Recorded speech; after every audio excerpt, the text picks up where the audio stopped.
Chapter 8. The Language of Portals.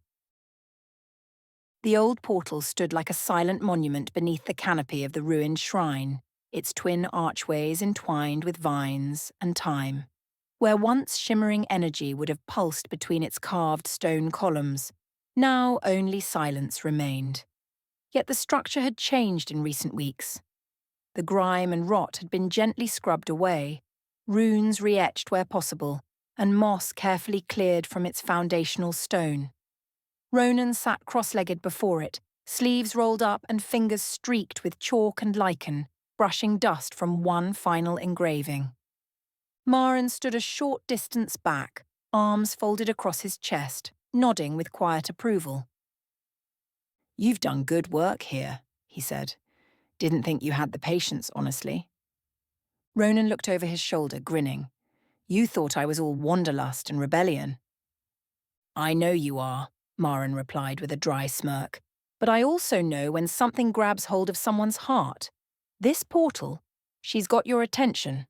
Ronan stood, wiping his hands. "She's trying to speak. I just haven't figured out her language yet." Maren's expression shifted, just slightly. That phrasing struck a chord. "Let's begin then," the Grandmaster said. He stepped up beside Ronan and gestured to the arch. "This lesson isn't about magic theory, it's about function. You want to walk between worlds? First, you need to understand the gate." Ronan nodded. Maren began pacing slowly, circling the portal. Portals like this were constructed thousands of years ago by architects who followed the ley lines, the rivers of raw magical energy that run beneath and through all realms. A permanent portal requires three things: the archway, the attunement, and the anchor point. He stopped at the base of the arch and tapped a rune with his staff. The archway is what you see, the stone structure. It's the physical frame, inscribed with runes that resonate with the ley line beneath. Those runes allow the structure to draw power from the ley line, like veins drawing blood from a heart. He moved to the back of the structure. Second, attunement. That's the calibration. Both ends of the portal must be synchronized across realms. Frequency, direction, signature. That's what lets it lock onto a location. If either side is out of sync, the energy destabilizes. You get a rupture. Or worse, nothing at all. Ronan frowned. "So both ends have to be tuned like tuning forks?" "Exactly. And if one end is destroyed or broken, you can still pass through, but you won't come back. One-way travel, if the energy holds." Maren knelt and ran his fingers along the base of the arch. Lastly, the anchor point. This is where the portal roots into the ley line, where it draws its energy from. Most portals rest at intersections or near strong flows, like this one. But if the ley line has shifted or fractured, then even a perfectly restored portal will remain. He tapped the stone with the end of his staff. Nothing happened. Dead. Ronan stared at the arch for a moment, eyes narrowing. "So, if we could reconnect the energy flow and confirm the far end is still active, you could travel. In theory." Ronan knelt, his eyes slowly glazed, not with fatigue, but focus. The air shimmered faintly, his pupils dilated as he inhaled, letting the ley line speak, not in words but in pulses and emotion. Maren turned to watch him more closely. "What do you see?" he asked, voice low. Ronan didn't answer at first. He reached out and pressed a hand to the stone. "It's fractured," he said softly, "like a cracked pipe. Energy's there, but it's leaking, disjointed." He moved his hand slightly to the side, but here it flows truer, not full strength but steady. A thread of it connects somewhere still.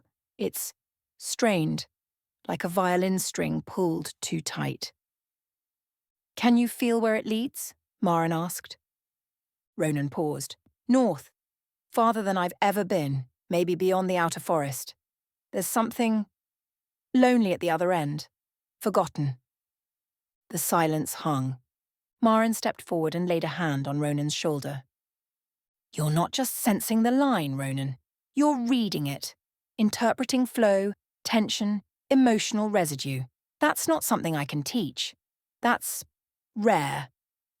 I want to fix it, Ronan said. I want to make it sing again. Maren chuckled under his breath. Then we'll need to teach you the mechanics of portal tuning, how to stabilize the anchor, reinforce the frame, and, eventually, how to test it without getting yourself stranded. Ronan smiled, still touching the stone. Wax on, wax off? Maren sighed with a smirk. Don't push your luck, boy. The sun had long dipped below the treetops, leaving the portal clearing bathed in silver moonlight. The runes glowed faintly now, not lit by active energy, but traced with lingering resonance, as if remembering their former purpose. Ronan crouched again at the base of the structure, hands steady as he gently turned one of the chiseled glyph stones embedded in the arch's foundation. The moment it aligned with a soft click, a pulse of ley line energy shimmered through the air like a deep breath. The portal stirred, but did not awaken. Maren, leaning on his staff nearby, offered no help. Only observation. Ronan exhaled slowly, eyes narrowing. I can feel the flow now. I traced it again this morning. And? It's frayed. He stood, brushing moss from his palms. Whatever used to be on the other side, it's gone. I don't mean buried or hidden. I mean gone. The gateway's anchor point has collapsed. The path pulls into the void. Maren nodded solemnly. So the far end of this portal is dead. And yet the energy here lingers. That means it was stable once, but no longer. Ronan stepped back, brow furrowed. Then how do the Guardians do it? He asked, turning to Maren. You said they don't need portals like these, that they can open gates anywhere. They can, Maren said, pushing off from his staff and stepping closer. But it's not simple, and it's never without risk. He walked to the edge of the arch and tapped the air where the portal face would have been. Guardians don't rely on built gateways because they are trained to manipulate the ley lines themselves, bend the flow, harmonize their intent with the frequency of a location, and tear open a rift without a physical frame. That sounds impossible. It nearly is, Maren said with a tired smile. Which is why only a few ever master it. It requires immense control, absolute focus, and years, decades of training. Even then, it's dangerous. Without a stabilized endpoint, there's no guarantee the rift will hold or send you where you meant to go. Ronan tilted his head. But the ley lines carry the emotional imprint of places, don't they? I can feel them pulling towards certain points, like longing or memory. Maren's smile faded slightly. And that, he said, is why I think you might be more than a student. You're not manipulating the line, you're communing with it. You don't force it to open, you ask, and it responds. There was a long pause. The wind stirred the leaves, carrying the faint hum of magic like a song half remembered. But I still can't open a portal, Ronan said, frowning. Not yet, Maren replied, but if you keep following the thread one day, you might not need to. Ronan glanced at the arch again, at the soft blue shimmer of the line running just beneath its foundation. It pulsed like a heartbeat, dormant, waiting. I want to learn, Maren nodded. Then we'll start with what's left of this one. If you can fix a broken line, perhaps one day you'll learn to create a new one. Ronan knelt at the anchor point again, his fingers tracing the ley line groove etched into the stone like a heartbeat forgotten. He had studied it long enough now to feel the rhythm beneath his fingertips, the surging flow like water running under glass. His breath matched its cadence. Every rune, every line hummed softly in response. Maren stood a few paces back, arms crossed, staff in hand but relaxed. Remember, don't force the flow. You're not commanding it. You're coaxing it back into alignment. I know, Ronan said, not looking up. I can feel it. There's a fracture somewhere. It's like trying to hum a tune with a broken note stuck in your throat. He closed his eyes and pressed both hands flat against the stone foundation. A low hum began to vibrate through the portal's frame, first weak, then rising in strength. The runes glowed faintly, then pulsed brighter. For a moment energy gathered. The ley line beneath flared like a vein of starlight. Even the air thickened with the scent of ozone and old memories. Maren straightened. "Ronan, hold it there. That's enough." But Ronan didn't respond. The arch surged. Just a flicker of connection, a faint shimmer across the span between the columns. Then everything went wrong. A screaming shriek ripped through the air as the energy snapped violently. The portal's frame convulsed with force, and a white-hot bolt of backlash tore free from the anchor point like lightning set loose. "Shield!" Maren barked. With a flash of blue light, he slammed his staff into the earth and summoned a dome of crackling arcane energy. The blast slammed into it with explosive force, scattering leaves, dust, and stone. Ronan was flung back inside the shield, crashing onto his side with a grunt of pain. Sparks rained down. Then, silence. The energy collapsed like a dying breath. Ronan coughed, pushing himself upright.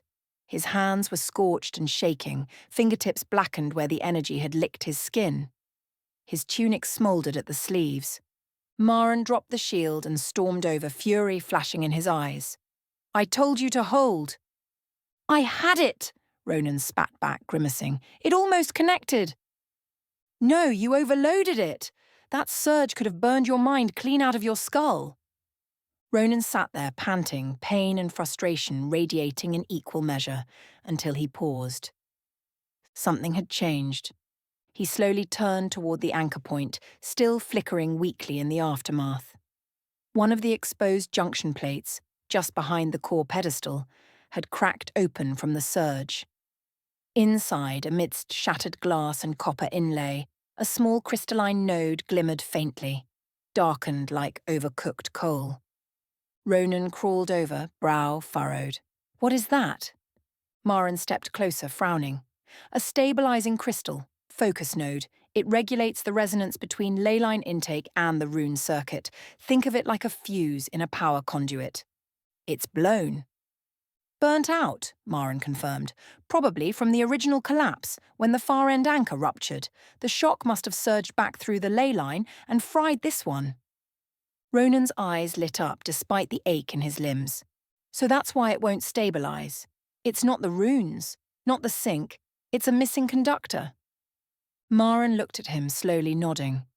"You found the fault." He sounded almost impressed. Ronan's lips curled into a tired but triumphant grin. "So, if we replace the crystal?" "Then maybe," Maren said cautiously, "maybe we could test a stabilization pulse. Carefully." Ronan sank back against the stone and laughed weakly. "Careful is boring." Maren narrowed his eyes. "Say that again, and I'm leaving you to burn next time." The air still carried the sharp tang of ozone and scorched moss as Ronan crouched beside the damaged pedestal.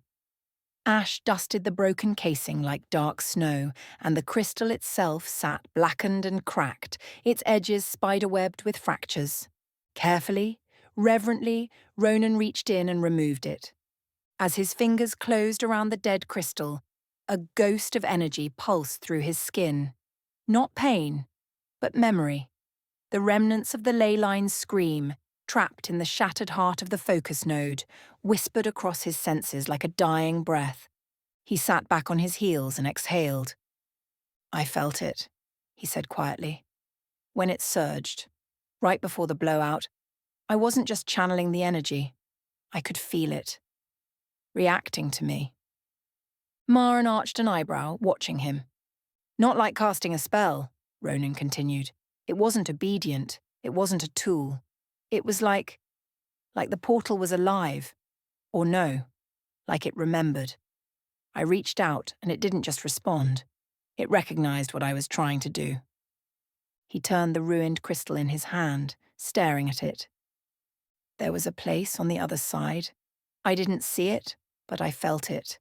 Like a song on the edge of hearing. Familiar, but broken. And then something snapped, like a rope stretched too tight."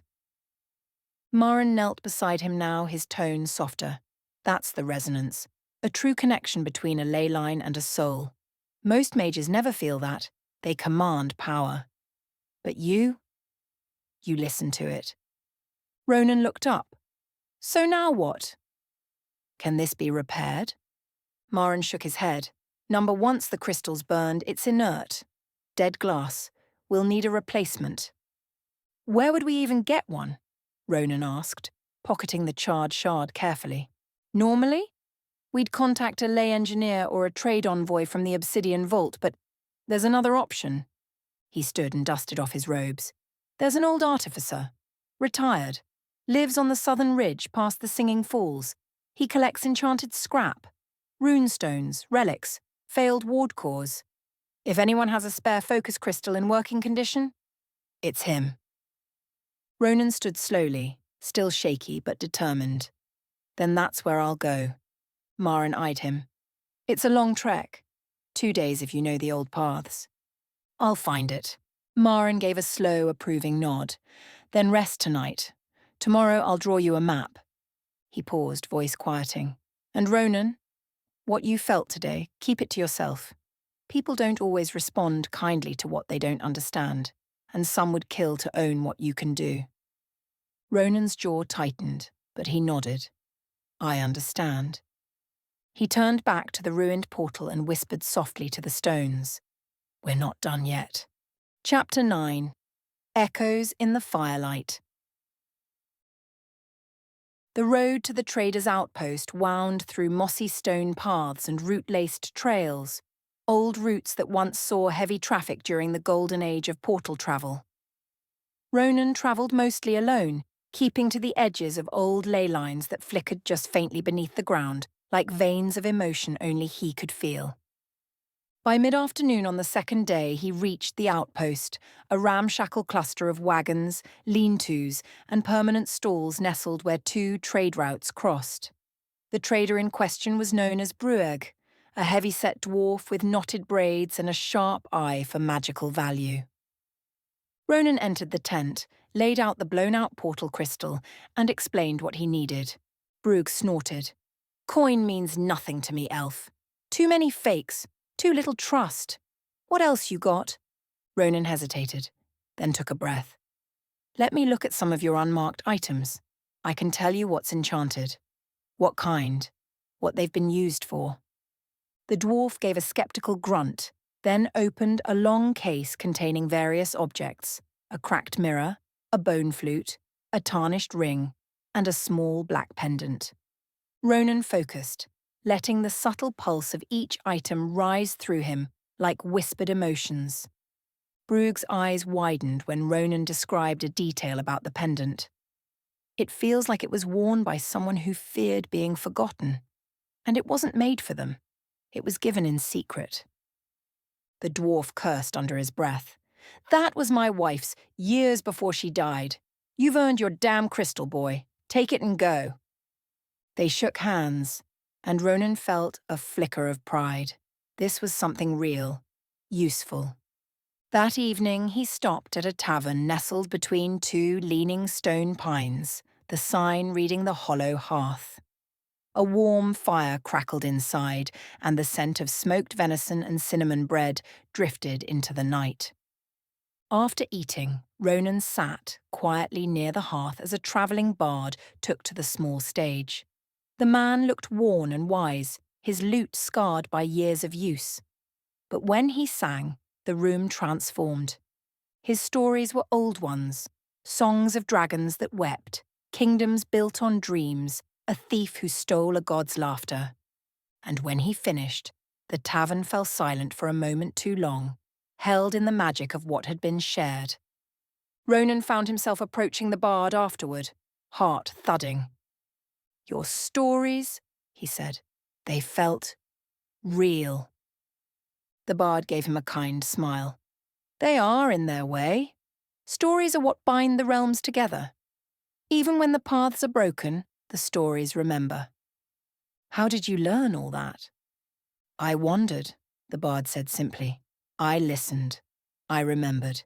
He tapped his temple. The world is full of forgotten things, lad. Some of us just make a point of finding them. Ronan watched the man disappear into the night not long after. No fanfare, no entourage. Just a man with a lute and a head full of magic. That night, Ronan didn't sleep right away.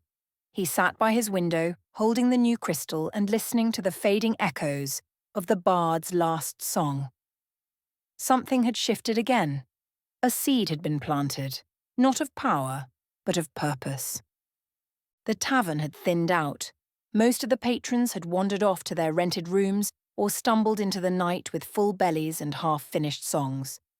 Only the fire remained lively, its soft pops and crackles filling the quiet with gentle warmth. Ronan lingered near the bar, swirling the last of his tea, his mind still turning over the bard's parting words. The world is full of forgotten things. He blinked, attention shifting. There was a strange sensation, barely noticeable, a soft thrum that pulsed beneath his feet. Not loud, not alarming, but there. He narrowed his eyes and stepped quietly toward the far end of the tavern, near the base of the large hearth. His senses whispered, hidden, bound, old. Ronan crouched near the floorboards, running his fingers just above the grain of the wood as if feeling heat off a stove. There, directly under the hearthstone, a faint magical aura. It felt tired, like it had been asleep for centuries. Warding magic, cloaking. Standing, he moved to the bar where the barkeep, a burly woman with sleeves rolled to her elbows and a tired but kind expression, was cleaning mugs. "Ma'am?" he asked. She glanced up. "Something wrong with the food?" No, everything's wonderful, but I think you might have something hidden under the hearth. Something magical." The barkeep froze mid-wipe. "You what?" He gestured to the base of the fireplace. "There's something down there. It's shielded. Been there a long time, I think." She stared at him for a beat too long. Then, silently, she reached below the bar and pulled out a heavy iron key. Wordlessly, she led him behind the bar, toward a narrow service corridor and down a few stone steps into a cramped cellar. At the far end, behind a few old crates, was a floor panel with a rusted lock. The key fit. The panel opened. Beneath it was a small stone compartment. Inside, a box wrapped in oiled cloth and marked with an elven seal so faded it was barely visible. The aura was stronger now, like the heartbeat of something that hadn't been touched in 100 years. The barkeep knelt and gently lifted the box, staring at it like an old friend returned. "My grandfather said there was something left here," she murmured. "Said it wasn't for us, but we were to protect it until someone found it. Never believed it was real?" Ronan tilted his head. "Do you know what it is?" She shook her head. "But you felt it. No one ever has." She turned, looked him over, and gave a wry, emotional smile. "Wait here." A few minutes later she returned, pressing something into his hand, a silver pin in the shape of a flame-wrapped feather. "This was my grandfather's sigil. It's said to bring safe passage to those who walk the strange paths. You're one of them now. Take it." Ronan opened his mouth to protest, but she closed his hand around it. "I don't know what you are, boy, but the world remembers you. And you remembered something it tried to forget. That counts for a lot." He bowed his head in quiet gratitude, the pin warm in his palm. As the last of the tavern's patrons shuffled off to their rooms or out into the night, Ronan finished his drink and gave the bartender a grateful nod. "Thank you again," he said, tapping the counter twice with his fingers. "This means more than you know." The barkeep smiled warmly, the lines around her eyes softening. "You helped me more than most would. That pin belonged to my grandfather. If it brings you half the luck it brought him, you'll do just fine." Ronan tucked the small, flame-wrapped feather pin carefully into the inner fold of his satchel. "I'll take good care of it." He headed upstairs, the wooden steps creaking under his boots. Once in his room, he closed the door softly behind him. The space was modest. Bed, desk, wash basin, but warm and quiet. A single lantern cast a golden circle of light across the desk. Sitting down, Ronan carefully set the pin before him. He reached out, not with his hands, but with his senses, the way Maren had been teaching him. Magic, subtle and silvery, glimmered at the edge of his awareness. The pin pulsed faintly. Luck, protection, and something else. Memory. He closed his eyes and slowed his breathing. Feel it. Don't force it. Fleeting emotions flickered at the edge of his mind. Bravery, laughter, a flash of danger, a firelit path through thick fog. He opened his eyes slowly. This isn't just an object, he whispered. It remembers. He studied it a little longer, committing its feeling to memory before carefully storing it beside the crystal. Then he extinguished the lantern, climbed into bed, and let the silence take him. Tomorrow the crystal would return to the portal, and with it a new step forward. Chapter 10. The Crystal Returns. Morning clung to the trees like mist, the trail soft beneath Ronan's boots. Birds stirred overhead, greeting the dawn with cautious song, and the sun had yet to burn off the dew. He walked alone, the weight of the crystal in his satchel grounding him more than the road ever had.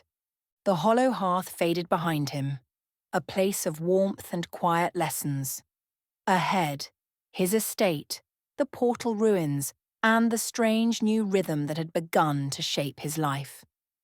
By mid-morning, the familiar silhouette of the manor crested into view. Servants bustled around the grounds, but Ronan didn't stop. His pace quickened until he reached the grove behind the estate, where the old stone arch still slouched like a sleeping beast. Maren was already there. The Grandmaster stood in meditation, eyes closed, hand resting gently on the portal's central keystone. Ronan approached with a short breath and said, "I have it." Maren opened his eyes, studying the young elf's face. "Then let's see what you've learned." Together they approached the archway. The broken crystal socket was already cleared, thanks to Ronan's earlier efforts. He reached into his satchel, drew out the replacement, a clear, multifaceted shard that shimmered faintly with internal light, and gently slotted it into place. There was a faint hum, like air catching in a deep cavern. Ronan stepped back. Maren raised an eyebrow. "Now what?"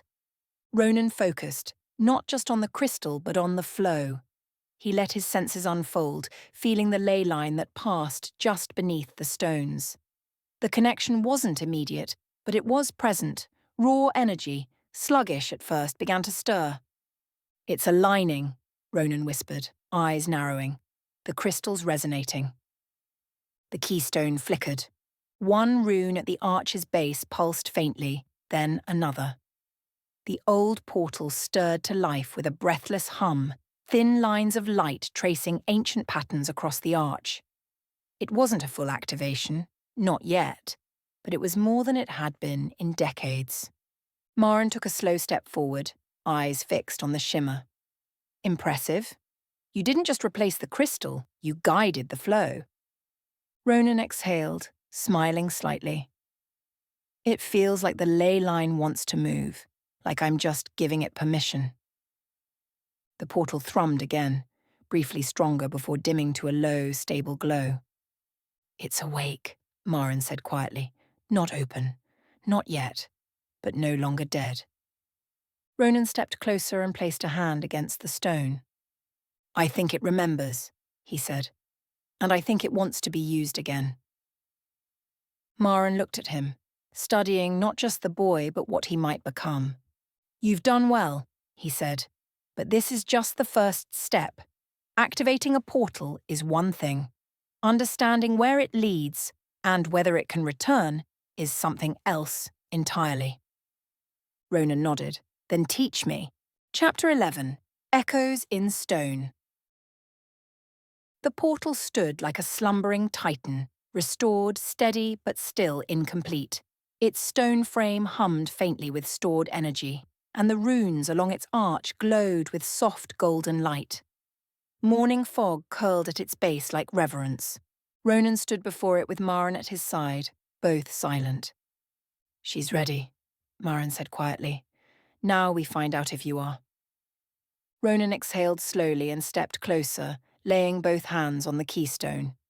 Don't force it, Maren warned. Let the magic speak if it chooses to. Ronan closed his eyes. At first there was nothing. Then, a flicker, like a memory not his own. Not sight, not sound, but emotion. He reached deeper. Warmth, celebration, the faint pressure of wind from high cliffs, a violet sky, a city of towers carved from glowing stone. Then pain, sudden, shattering. The portal screamed, not aloud, but in magic. A blinding rupture. Then silence. Cold. Ronan staggered back, eyes wide. He didn't fall this time, but it was close. Maren steadied him. What did you see? Not see. Feel Ronan's voice was hoarse. It led somewhere beautiful, peaceful. Then, something went wrong. I felt it tear. Maren's face darkened. That fits with the fall of Eldermire, the portal on the other side. It may have been destroyed. But the memory's still here, Ronan said. It remembers. The magic remembers. Maren nodded slowly. And so will you. That's the gift. And the burden. Ronan stared up at the silent arch. What happens if I try to reopen it? That, Maren said, is your next lesson. But first, you'll need to understand what happens when no one answers from the other side. Ronan stared into the heart of the portal. It wasn't active, yet, but the arch was whole. The glyphs were lit. The memory of another world still shimmered faintly in its runes. I know the other side's been destroyed, Ronan said quietly. But if there was a second portal near the far end, one that survived... He glanced at Maren. Wouldn't it pull the connection there instead? The magic wants to connect. Maren looked at him, wary.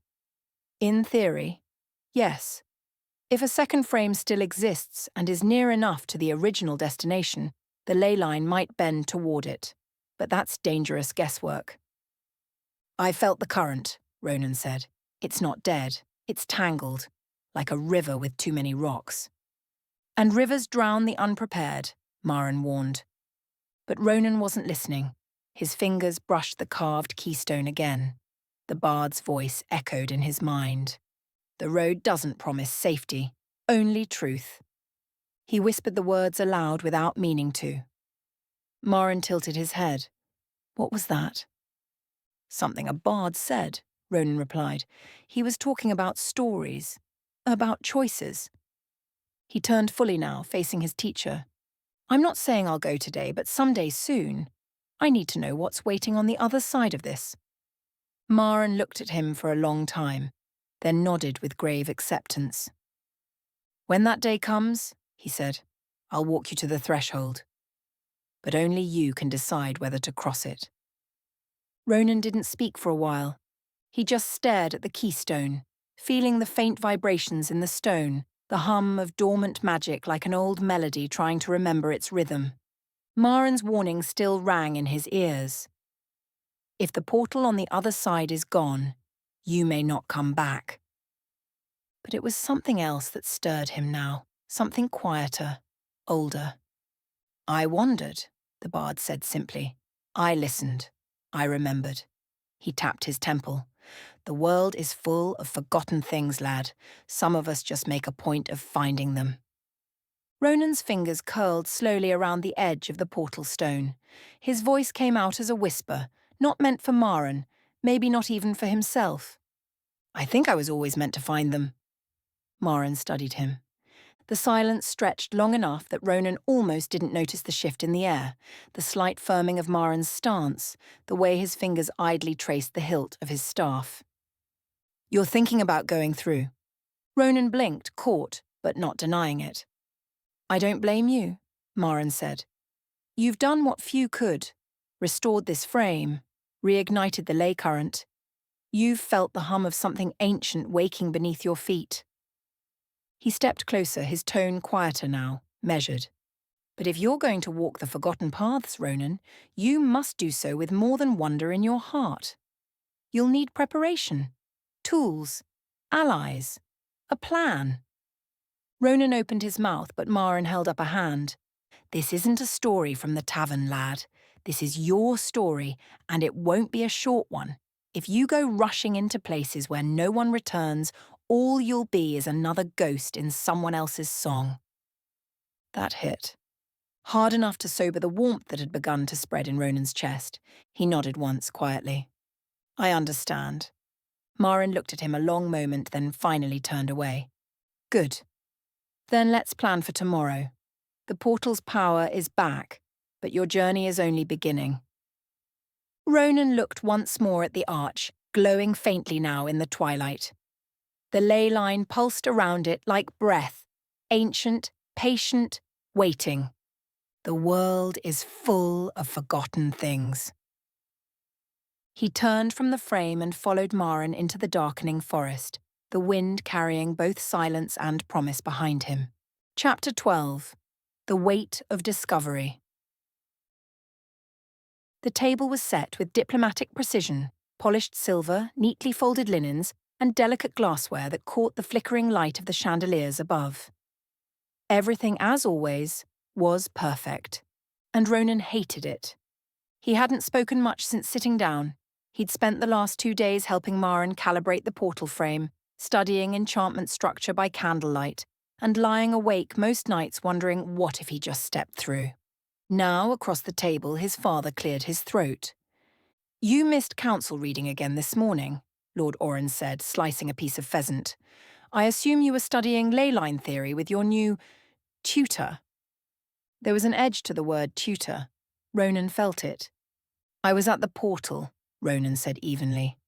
His mother's fork paused mid-air. Oren didn't react at first, then, the ruined portal?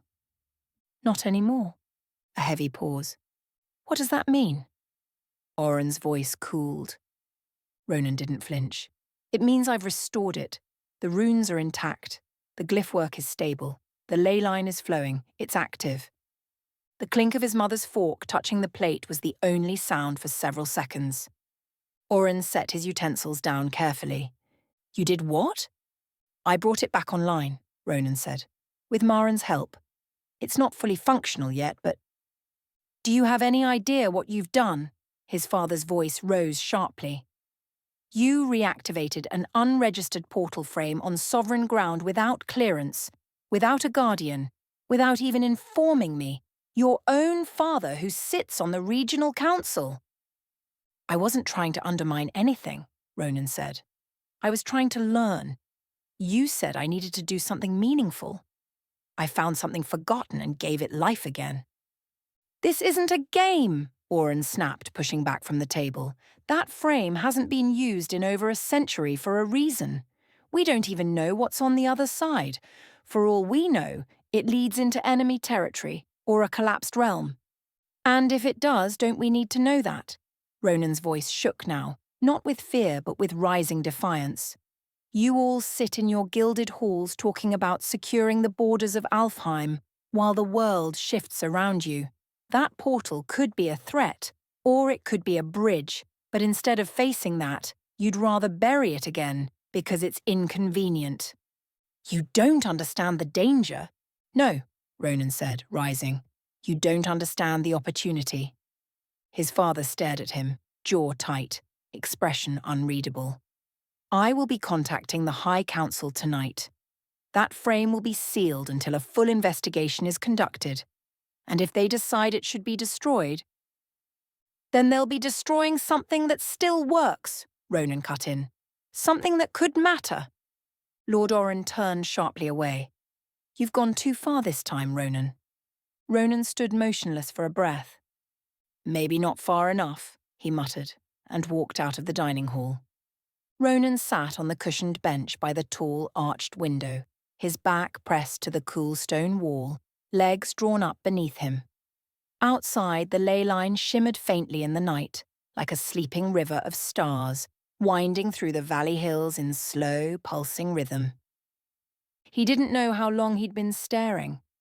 Long enough for the anger to settle into something colder, deeper. A quiet knock on the door barely stirred him. He didn't answer, but the door opened anyway. His mother stepped in, soft robes brushing the floor, her hands clasped before her. She didn't speak right away, just crossed the room and sat at the foot of his bed, watching the side of his face in the half-light. "You know how he gets," she said gently. "I didn't mean to start a fight." "I know," she smiled softly. "But you're your father's son. More than you realize, and that means when you do speak, it cuts." Ronan looked down, fingers tugging at a loose thread on his sleeve. "I just thought he'd see what I'd done. That maybe he'd be proud." She said nothing at first. Then, "He's not angry because you disobeyed him. Not entirely. He's angry because you frighten him, Ronan. You're not following the path he understands. And that scares him more than any unguarded portal ever could." He swallowed hard. "I didn't mean to frighten anyone."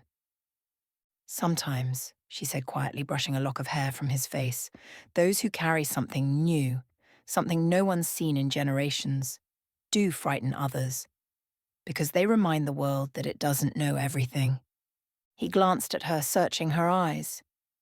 "You believe me, about what I saw, about what I can feel." "I do, but the council will do what they always do. They will debate and delay and file scrolls until the stars shift and someone else takes the risk. But you—" She leaned forward, voice soft but steady. "You are not someone else." His chest tightened. "They'll take it away, won't they?" "Seal it. Lock it up again. I shouldn't have said anything." "No," she said. "You did what you believed was right. But now, you must decide what to do next. Carefully." A long silence stretched between them. The ley line glowed faintly beyond the window. Ronan turned back to it. "I don't want to lose it," he whispered. "That portal. It's mine. Not just because I found it, but because it woke something in me. Like it was waiting." She rose and kissed the top of his head. "Then guard that flame carefully, my son. Let it light your path, but don't let it blind you." As she reached the door, she paused. "Your father has sent word to the council," she said, voice low. "They'll convene in 2 days, about the portal, and about you." The door closed behind her with a whisper. Ronan stayed at the window long after the candles burned low. The ley line outside pulsed like a heartbeat, and in his chest something answered. Chapter 13. The Forgotten Path. The estate was silent. Long past midnight, the manor slept under a blanket of silver moonlight. Only the soft crackle of the hearth and the distant hoot of a nightbird disturbed the hush. In the quiet, Ronan moved like a shadow. His chamber was tidy now. The cluttered desk had been cleared, scrolls returned to their shelves, diagrams neatly rolled. His pack sat on the bed, modest but filled with everything he'd need.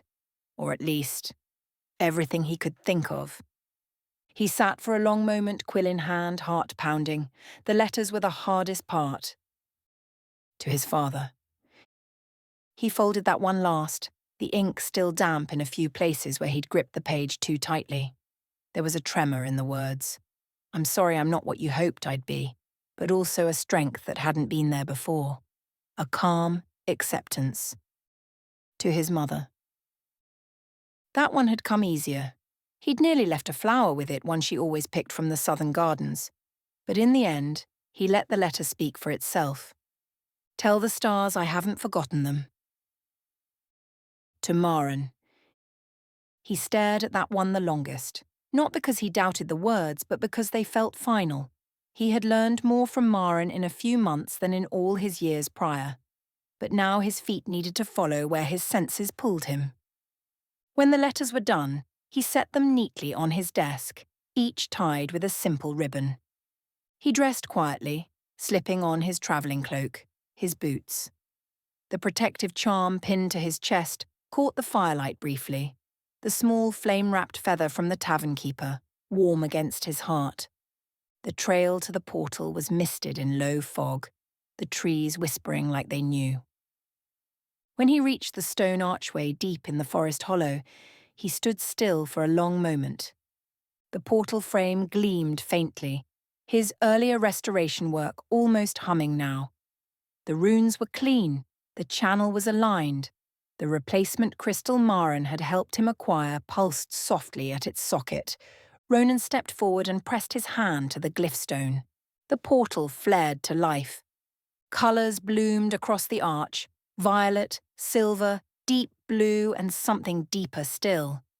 The ley line flow danced through it, a current of emotion and power. He felt the pull, the tension in his chest, the fear, the wonder. One step forward. Just before he crossed the threshold, he whispered aloud, his voice steady. The world is full of forgotten things. Someone just has to make a point of finding them. And with that, he stepped through. The light swallowed him whole. Chapter 14. The Empty Room. The early light of morning spilled in soft ribbons across the marble halls of the Varelin estate. Servants moved with quiet precision, setting the table for breakfast, drawing fresh water for the Lord's morning wash, and preparing for the arrival of a messenger from the council. Lord Eltharion Varelin stood in his study, already dressed in a tailored silver-stitched robe, fingers folded behind his back. His posture was rigid, his gaze fixed on the window that overlooked the estate gardens. The events of the night before still echoed bitterly in his mind, the argument, the raised voices, his son's stubbornness. He didn't turn when the servant entered. "Fetch him," he said simply. "Tell him he is expected at the table. No delays today." The servant bowed and left at once. It took longer than usual, too long.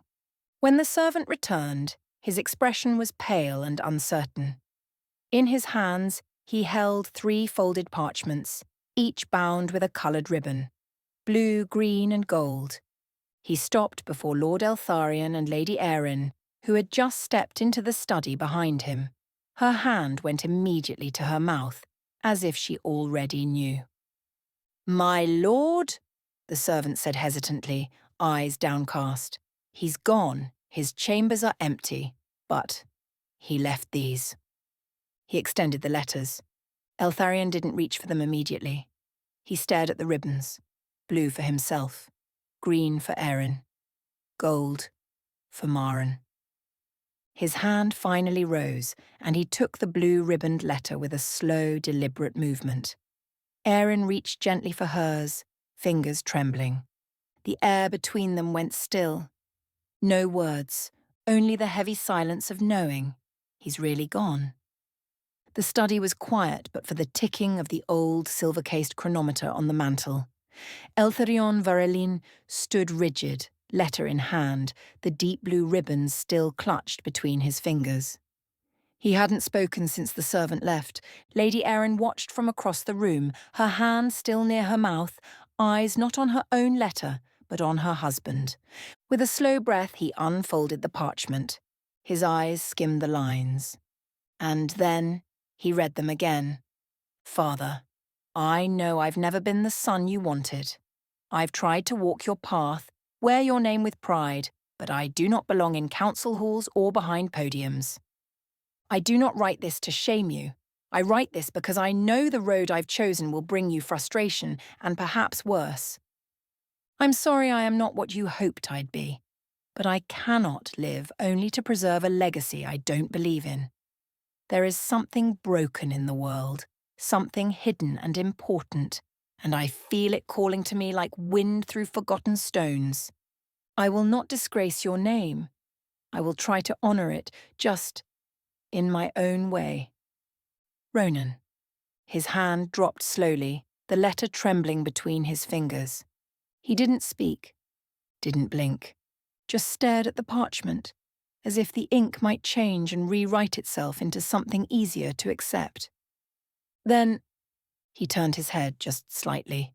His voice was low, rougher than usual. He didn't run. He chose. Lady Erin stepped forward gently. "Eltharion?" But he lifted a hand, not to silence her but to steady himself. His expression was unreadable, somewhere between rage and heartbreak, pride and fear. When the council arrives, he said at last, I'll tell them the portal was reactivated. He looked down again at the letter, but not who did it. His thumb brushed the signature, his son's name, not in elegant court script, but sharp and honest. A name he hadn't realized he missed hearing until now. Lady Erin waited until Eltharion turned away, his shoulders squared, his silence thick with meaning. She held her own letter tightly, the silver thread binding it glinting faintly in the candlelight. She sat at her writing desk by the window, trembling fingers untying the ribbon. Her breath caught as she unfolded the parchment. Mother, I love you. I hope you know that.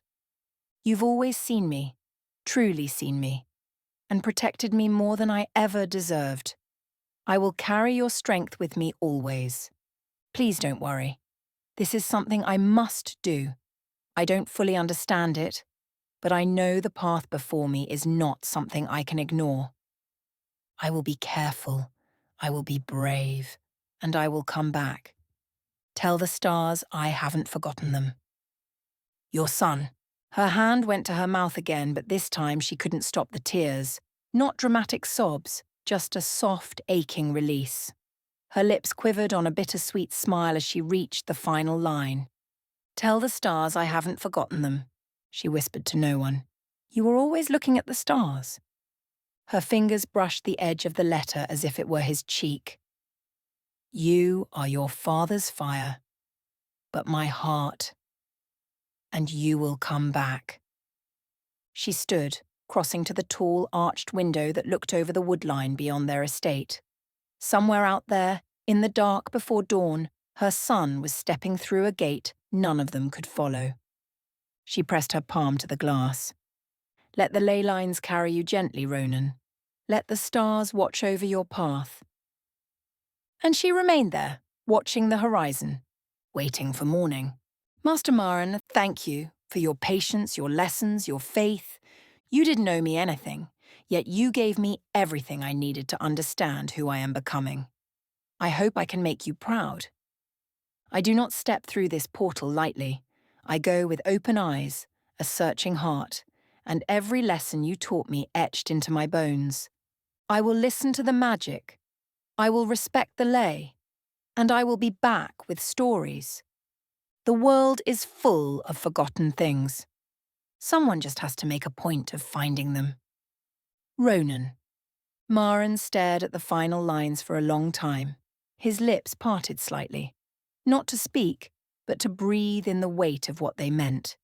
When he finally lowered the letter, his expression was not sad, but solemn, reverent. Of course that boy quoted a bard, he murmured, voice rough with something like pride.